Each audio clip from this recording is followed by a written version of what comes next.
Karen, And I'm Mae. and we are from Boomers to Gen Z. Yeah, well, today we're going to be talking about how much is too much when you offer help. So Okay. don't go away, stay with us, and we'll be back. Yeah, don't go away.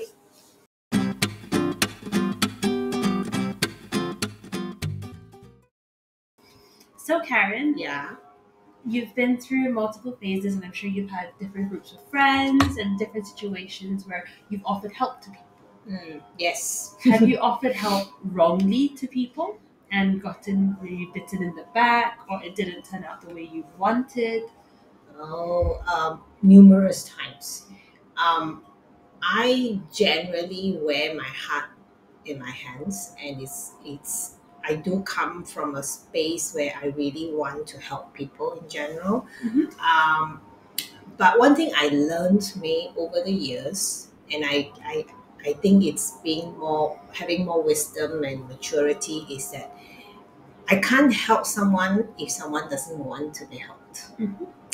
So I have decided that I'm not going to give my time, my effort, my emotional energy to somebody who really doesn't want to change or want to take that advice.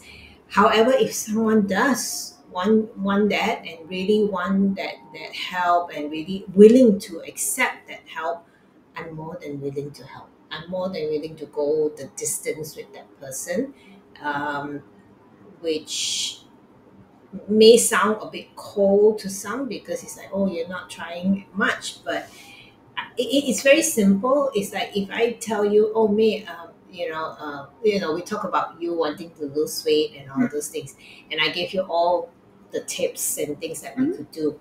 But let's say I can't force you. Mm. I can't force you to get up at 6 o'clock and do your exercise. I can't. You have to want it. Then when you want it and you do it, then you make more effort and the why in you will keep you going to do the distance. Fair enough. Yeah. Why did you ask me that question? Because I feel like as we grow, we're always taught like, oh, you should help people, you should always be there for people, you should be there for your friends, and it comes to a point that like it's almost as if you don't help someone, then you're like a bad person. And I was actually like reflecting on something very specific. I think that I'm at an age now where like borrowing money is like a big thing. Oh, Yeah, like I think because like this is a time where like our careers are kind of like kicking off and stuff. So people who are not doing so well, they're kind of like starting to reach out okay. to others. And sometimes like you want to say no, not because you don't have, but because you don't have in abundance. Mhm. But when you say no, like you then notice the whispers about you. Oh, okay. So like it, and in that situation, it's not that I cannot help or like my friends cannot help, but it's more of a now's not a good time. Like, am I not allowed to choose myself? So that's one instance, and then another one is like when people say that they want to like start learning what you're doing, and then you teach it to them and Right. you do everything with them, Mhm. only for them to like not really want to like pursue it, and then you feel that you wasted all of this time. Oh, yeah. Oh, yeah. Been there, done that. I think finances is always very tricky.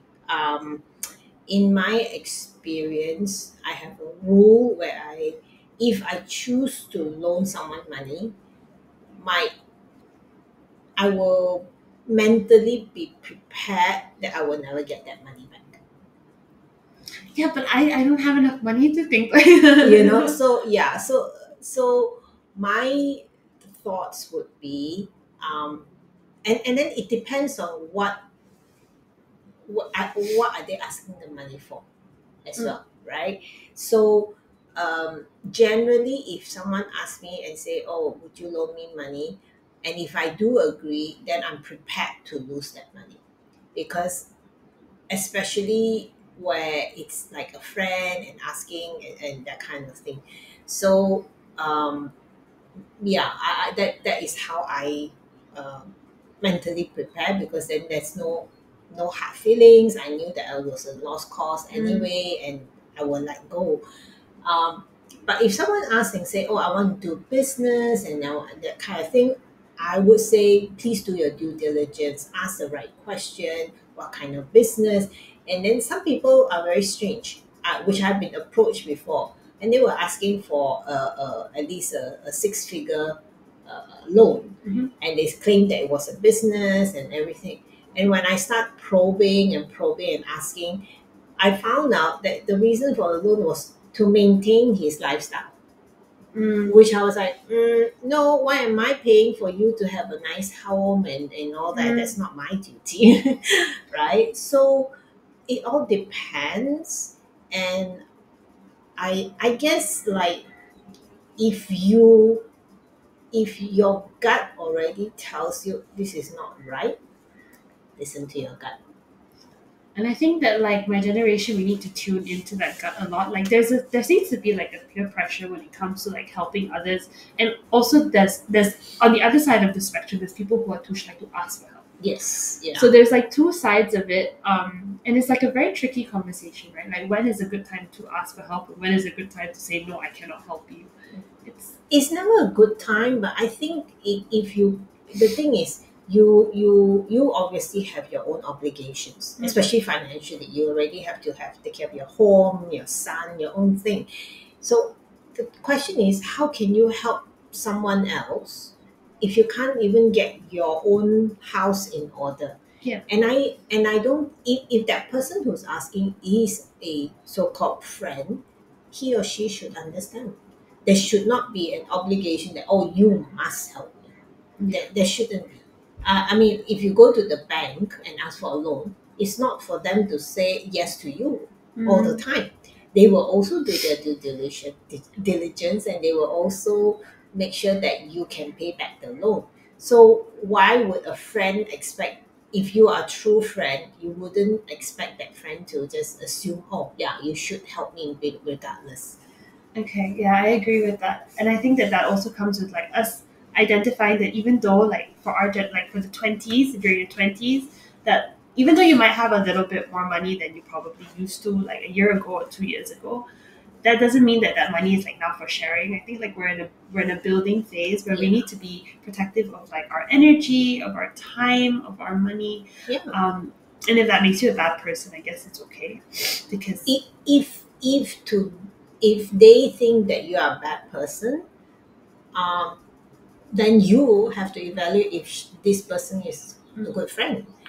Because okay, this I think we all experience a lot, is that, let's say for example, you own a restaurant, okay, and your friends came to so-called support you, okay, then you always have someone who says, you are the owner, you give us free lah, that kind of thing.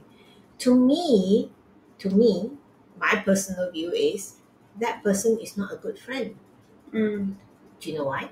because they're not supporting your business. Yeah, because if I'm a friend, I will say, no, no, no, please, we ate. Let us pay our due. Yeah.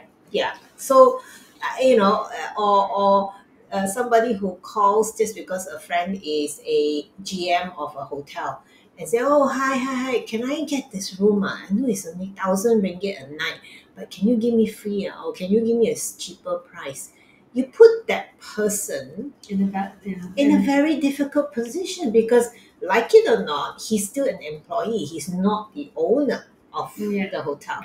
And who is he or she to give that free thing just because by so-called friendship? Yeah, no. I actually see that, and I see that actually very, very often. Right? Especially like, yeah, I really do see it between friend groups. Like whenever like a friend owns a bar, or whenever a friend just started a new business, oh, can we get freebies? Can we test it out? Like, right, yeah. I mean, those things could be offered. Yeah. If that person offer, fine, well and fine. But to ask, to if you are a good friend, you want your friend to succeed. You want your friend to have, to be, and not at least cover his cost or her cost in terms of whatever you just ate. So you want to make sure that you pay your due. You wouldn't ask a stranger if that's not, and say, give me a free meal. yeah. Yeah, So that's the funny bit why people do that, right? it really shows how like as humans we want this level of like show just to show like, oh yeah, I know the GM, Yeah, I know the restaurant owner. Like there's right. this sense of like status that comes with it, Yeah, which is very superficial in a lot of ways because it doesn't show a substance to the friendship. I think that that was a very good point. I never saw it that way.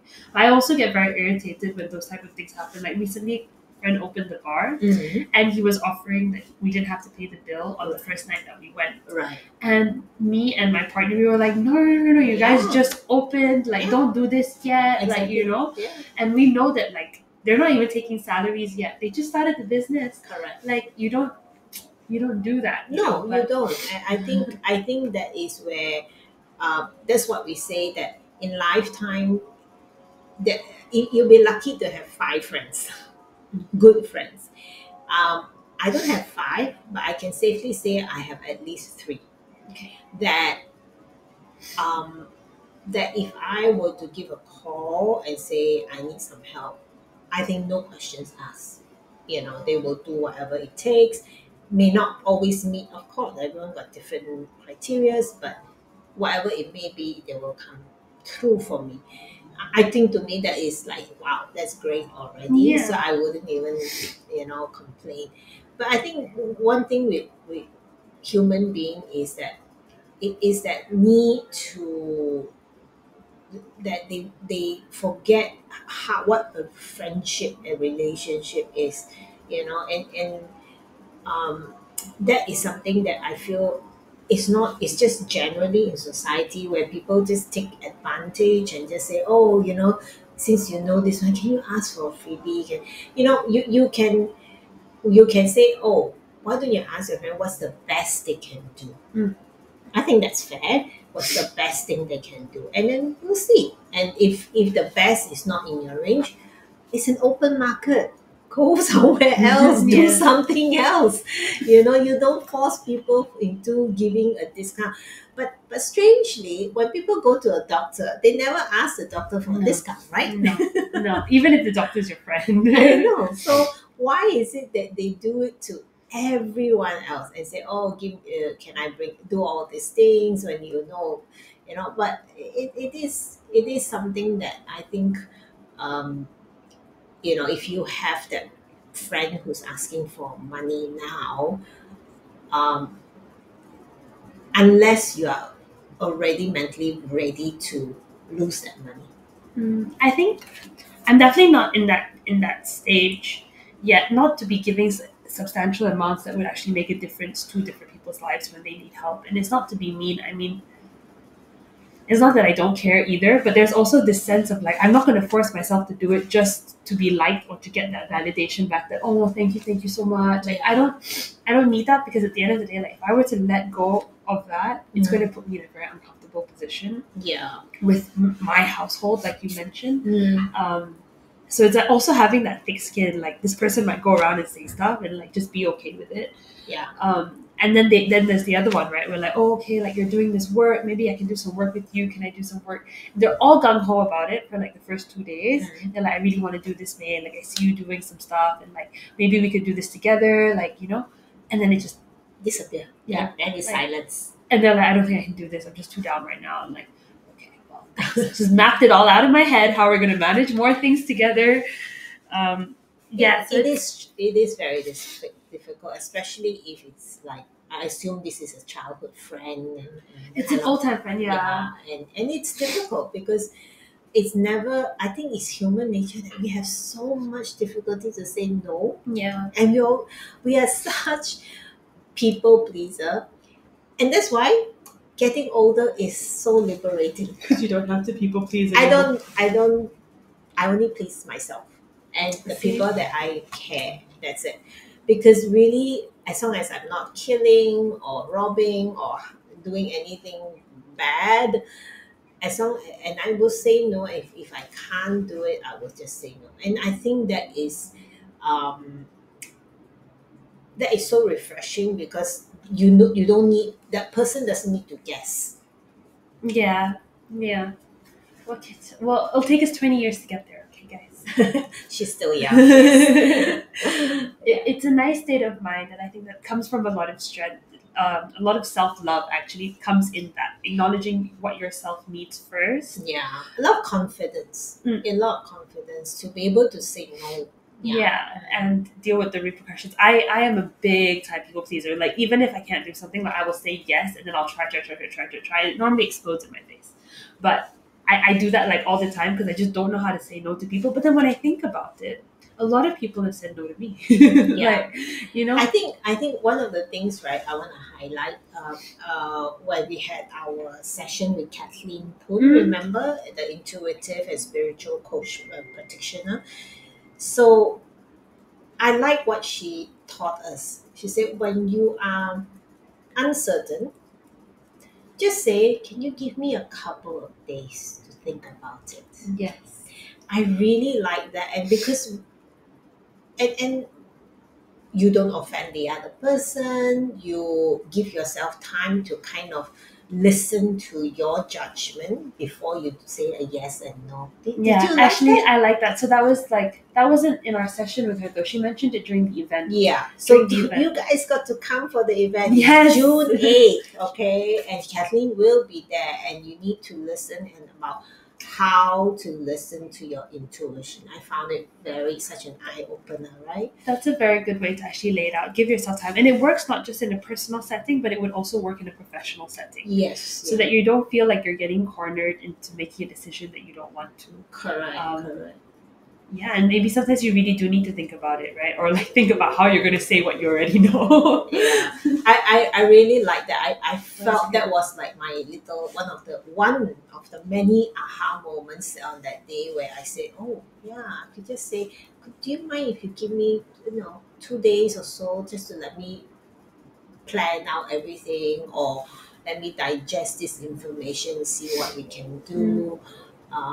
Yeah, because we are just human where we want to say, oh yeah, great, yes, yes, yes, we do this, and then actually that may not be the right thing, correct? Yeah.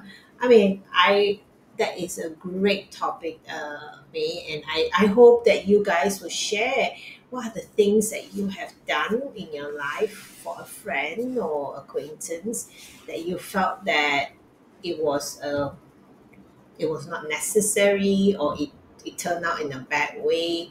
How did that work out? Because before we go, let me share one story that I have where I did help a friend through a very chaotic marriage relationship. The sad bit was I knew both the husband and wife. I knew both of their quirks and their whatever. Um, and I realized that it is a very difficult situation because you can't, in their minds, I have to be one side or the other. I couldn't be impartial. And I, although I tried to help whatever I could, I realized that at that time, I mean now, I realize now that the best thing they could do to get any advice from me was that I should have pushed for them to go to a marriage counselor. Okay. Yeah. Instead of taking upon myself to try to be The counselor. because they Middle both, person. the middle person, which made things very, very difficult. Um, yeah, so I think sometimes it's good to realize that maybe it's not in your place. Yeah, and maybe you are not ready, like you not ready financially to go and help somebody. At that point, I'm not ready to be a full-on marriage counselor for somebody. I wasn't but the intention was I wanted to help, but it's not the And right the thing. scary thing in that type of situations is that they could also reconcile and then blame you at the end of the day. Exactly. So it's like a very dangerous, like, should I take sides? Oh, I don't know. Oh, later it'll be my fault. That's the thing. I didn't take sides, but they wanted me to take sides, Okay. and that was the difficulty. And I said no. That in every marriage, it takes two to tango. Yeah. And so that's one of the things that I learned, that I say, okay, I can, I mean, there are limitations, that if it's not in your skill set or in your realm, then just be a good friend and listen and keep quiet. Mm-hmm. So I think that like what we can learn from this whole thing, and you should share in the comment sections as well. Yeah. Times that you have felt like you want to help but cannot help, or times that you actually didn't want to help, and like how to not feel guilty about that. Like Karen mentioned, it takes confidence. I think it takes also self awareness, setting boundaries, and a lot of self love to just say no and not feed into people pleasing tendencies. At the end of the day, like you're the one who's going to have to sit with yourself. There's actually a link to this really cool graph, like it's an infographic You about have to time. put it down. Yes, I'll put it. We'll put it into the description. But it's a graph about like the time that is spent as we grow. So time spent with family members, with parents, friends, colleagues, and then it goes to time spent with yourself. Mm. And if you just look at the different colors, you'll notice that yourself